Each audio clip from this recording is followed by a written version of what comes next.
Hello, so today we will discuss this question from NET December 2019 with question ID 1763.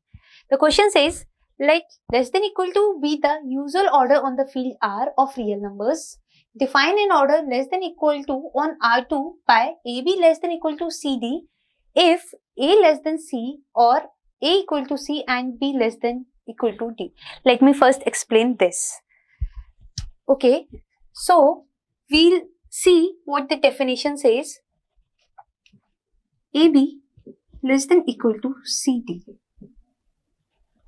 हम पहले हमेशा इस point का पहला कोऑर्डिनेट और इस पॉइंट का पहला कोऑर्डिनेट देखेंगे. अगर हमारा A C से छोटा हो जाता है तो हम बोल देते हैं AB less than equal to CD हो जाता है. पर अगर हमारा A इक्वल टू C भी हो जाए तब हम इसके सेकेंड कोऑर्डिनेट पे जाते हैं. उस केस में हमारी कंडीशन हम देखते हैं B less than equal to D. तो हमारी दोनों में से अगर कोई भी कंडीशन सेटिस्फाई हो जाती है तब हम बोल देते हैं कि AB जो है वो less than equal to CD हो गया. मैं ये कुछ एग्जांपल्स से एक्सप्लेन करती हूँ. मान लो हमने पॉइंट्स ले लिए 1,2 एंड 2,3. हमें पता है R में जो 1 है वो लेस देन 2 होता है. तो अगर हम इस डेफिनेशन से देखें तो हमारी पहली कंडीशन ही सेटिस्फाई हो जाती है, हमें दूसरी देखने की जरूरत ही नहीं है. तो हम यहाँ से ऐसे ही बोल सकते हैं ये जो है वो लेस देन इक्वल टू 1,2 जो है वो लेस देन इक्वल टू 2,3 है. अब हम दूसरा एग्जाम्पल लेते हैं. मान लो हमने पॉइंट्स ले लिए 2,3 एंड 3,3. अब हम देखते हैं ये इससे छोटा है या नहीं. हमें पता है R में जो 2 है वो लेस देन 3 होता है. भले ही हमारे दूसरा कोऑर्डिनेट मैच भी कर रहा है तब भी हमारी पहली कंडीशन तो सेटिस्फाई हो गई ना. तो हम यहीं से बोल सकते हैं ये जो 2,3 है वो लेस देन इक्वल टू 3,3 है. अब हम एक और एग्जाम्पल लेके देखते हैं. ऐसा एग्जाम्पल जिसमें हमारा पहला कोऑर्डिनेट मैच कर रहा हो. मान लो ये हमने ले लिया 1,3. अब हम देखते हैं ये हमारा लेस देन इक्वल टू है या नहीं है. हमें पता है ये कोऑर्डिनेट इससे मैच कर रहा है. हमारी पहली जो कंडीशन है वो अभी सेटिस्फाई नहीं हो रही है. अब हम ये वाली कंडीशन देखेंगे. ये हमारा इससे बराबर है पहला कोऑर्डिनेट दोनों का. पर अब हम दूसरे कोऑर्डिनेट पे जाएंगे. हमें पता है 2 जो है वो 3 से लेस देन है. तो हम यहाँ पे हमारी ये वाली कंडीशन सेटिस्फाई होती है, सेकेंड वाली. यहाँ से हम बोल सकते हैं कि जो 1,2 है वो लेस देन इक्वल टू 1,3 है. अब हम आगे का क्वेश्चन देखते हैं. तो हमारा अब जो हमने डेफिनेशन देखी वो हमें इस सबसेट के लिए देखनी है, E के लिए. E हमारा क्या है 1/n, 1 माइनस 1/n R2 में, जहाँ की n जो है नेचुरल नंबर है. और हमें जो ऑप्शंस दे रखे हैं उसमें हमसे पूछा है कि इन्फिमम ऑफ E या सुप्रीमम ऑफ E एग्जिस्ट कर रहा है या नहीं कर रहा है, और अगर वो कर रहा है तो वो क्या है. तो सबसे पहले हम E सेट देखते हैं कि E सेट क्या है. E सेट हमारा गिवन है इस टाइप से 1/n, 1 माइनस 1/n R2 के पॉइंट्स हैं जहां पे n जो है हमारा नेचुरल नंबर है. तो हम पहले देखते हैं कि E में किस टाइप के पॉइंट्स हैं. अगर क्योंकि हमारा n जो है नेचुरल नंबर है तो इसमें किस टाइप के पॉइंट्स होंगे 1, 0, 1/2, 1/2, 1/3, 2/3. इस तरह से हमें सारे पॉइंट्स E में मिलेंगे. तो अगर हम इन सब पॉइंट्स का फर्स्ट कोऑर्डिनेट देखें, हमें पता है 1/2 1 से छोटा है, 1/3 भी 1 से छोटा है. ऐसे आगे आने वाले जितने भी पॉइंट्स होंगे जैसे जैसे n बढ़ेगा वैसे वैसे वो और छोटे ही होता जाएगा ना.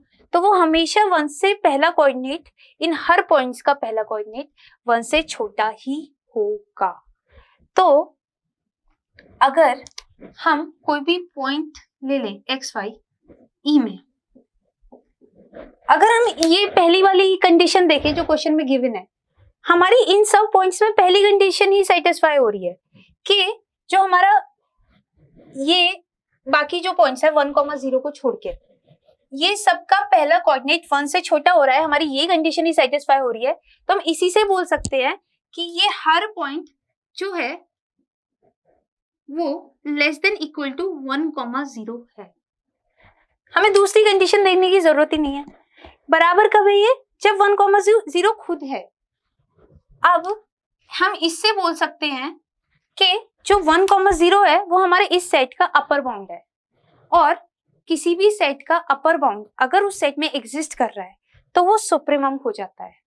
तो हमारा यहां से हम बोल सकते हैं कि सुप्रीमम ऑफ ई जो है वो है 1,0 जो कि एग्जिस्ट कर रहा है।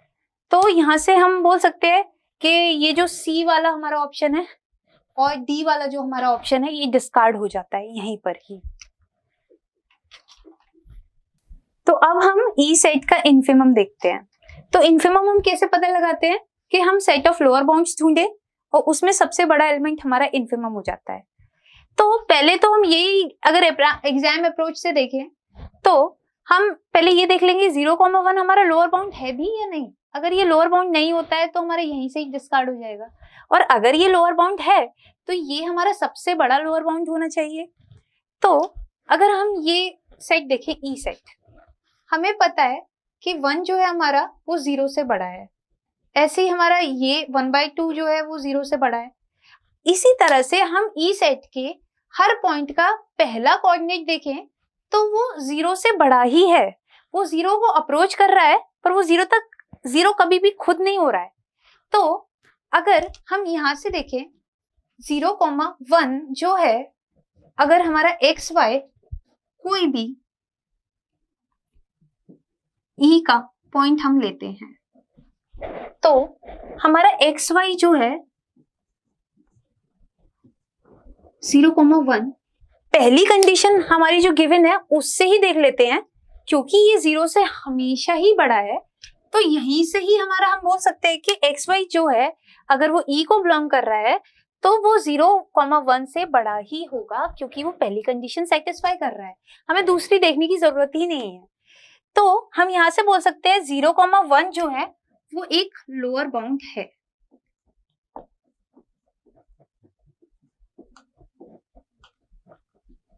हमने ये तो देख लिया कि ये लोअर बाउंड है, पर हमें ये भी तो देखना पड़ेगा कि क्या ये सबसे बड़ा लोअर बाउंड है। तो हम एक ऐसा अगर लोअर बाउंड ढूंढ लें जो इससे भी बड़ा है तो वहां पे हम ये प्रूव कर सकते हैं कि ये इन्फिमम तो नहीं है। तो ऐसा कोई भी पॉइंट ले लो, मान लो हमने ले लिया 0,2। अब हम देखेंगे कि 0,2 भी एक लोअर बाउंड है। अगर हम फिर से XY E का कोई भी पॉइंट ले लें अभी भी, तो इसका फर्स्ट कोऑर्डिनेट इसके फर्स्ट कोऑर्डिनेट से बड़ा ही है, तो यहीं से ही हमारी पहली कंडीशन सेटिस्फाई हो जाती है। तो फिर से हम ये चीज लिख सकते हैं कि ये जो है वो ग्रेटर देन है 0,2 से। तो हमारा 0,2 भी एक लोअर बाउंड है। अब हम अगर ये दो लोअर पॉइंट्स को कंपेयर करें तो हमारी पहली कंडीशन तो यहाँ पे फेल हो रही है, जो पहले कोऑर्डिनेट वाली है।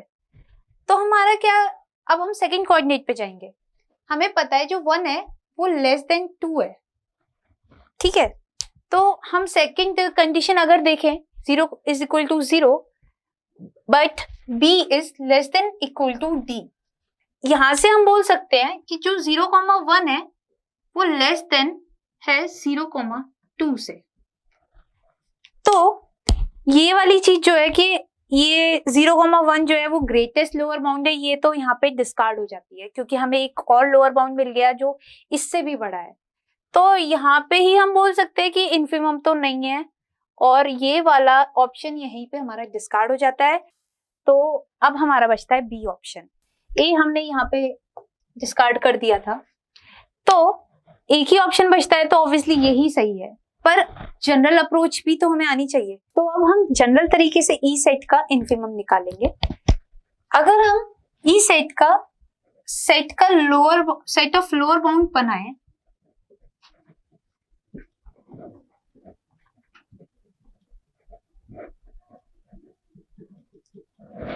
तो हमने अभी देखा इस टाइप के तो सारे एलिमेंट इसके लोअर बाउंड कि सेट में आ ही रहे थे, पर ये भी तो एक लोअर बाउंड है, ऐसे ही ये भी एक लोअर बाउंड है। ऐसे सब टाइप के एलिमेंट्स इसके लोअर बाउंड आएंगे, क्योंकि पहली कंडीशन से ही हमारा ये सब पहले कोऑर्डिनेट से छोटे आ रहे हैं। तो हम इन जनरल बोल सकते हैं कि सेट ऑफ लोअर बाउंड्स किस टाइप के दिखेंगे, वो हमारे दिखेंगे a, b where a is less than equal to 0 and b is any real number point। तो अगर हम इन्फिमम देखें तो हमें इसका सबसे बड़ा एलिमेंट, इस सेट का सबसे बड़ा एलिमेंट निकालना पड़ेगा। सबसे बड़ा एलिमेंट हमें ये पता है कि ये जो इस टाइप के जितने भी पॉइंट्स है वो इन सबसे तो बड़े ही हैं, क्योंकि पहली कंडीशन सेटिस्फाई कर रहे हैं, 0 is greater than all these points. तो हमारे जो इन्फिमम आएगा, जो सबसे ग्रेटेस्ट एलिमेंट इस सेट का आएगा, वो आएगा तो इन्हीं किसी पॉइंट में से, इनमें अगर आना होगा तो अगर हम इनमें देखें, सपोज हम एक ग्राफ पे देख लेते हैं, ये सारे पॉइंट्स कहाँ पे आ रहे हैं, यहाँ पे आ रहे हैं। मान लो हमने कोई भी पॉइंट मान लिया 0,1 हमारा इन्फिमम है, ग्रेटेस्ट एलिमेंट है इसका। तो 0,2 जो है वो तो इससे भी बड़ा है हमारी सेकंड डेफिनेशन से। फर्स्ट तो यहीं पे डिस्कार्ड हो जाती है क्योंकि पहला कोऑर्डिनेट मैच कर रहा है। सेकंड कंडीशन अगर हम देखें तो 0,2 इससे भी बड़ा आ रहा है, ऐसे 0,4 इससे भी बड़ा आ रहा है। इस तरह से हम कभी भी इस लाइन पे सबसे बड़ा एलिमेंट तो निकाल ही नहीं सकते। रियल लाइन पे हम कैसे निकालें, हमें हमेशा इस पॉइंट से और भी बड़ा एक और पॉइंट मिल जाएगा। तो यहीं से हम कह सकते हैं कि हमारा इन्फिमम ऑफ ई जो है वो एग्जिस्ट ही नहीं कर रहा है। तो हमारा यहाँ से बी ऑप्शन हमारा करेक्ट हो जाता है और हम बोल सकते हैं कि सुप्रीमम ऑफ ई हमने पहले प्रूव किया था 10 है, इन्फिमम ऑफ ई एग्जिस्ट ही नहीं कर रहा है। That's it, thank you.